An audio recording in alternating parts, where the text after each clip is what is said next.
مسعود مفتی اردو کے معروف ادیب۔ پیدائش: مسعود مفتی کا اصل نام مسعود الرحمن ہے اور وہ 10 جون 1934 کو گجرات میں پیدا ہوئے تھے۔ عملی زندگی: سول سروس سے وابستہ رہے اور سکوت ڈھاکہ کے بعد جنگی قیدی بھی رہے۔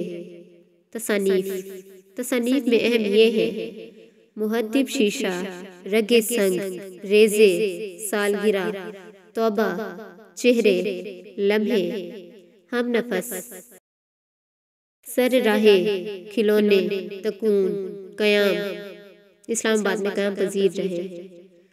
اعزاز: حکومت پاکستان نے انہیں 14 اگست 2009 کو صدارتی تمغہ برائے حسن کارکردگی عطا کیا۔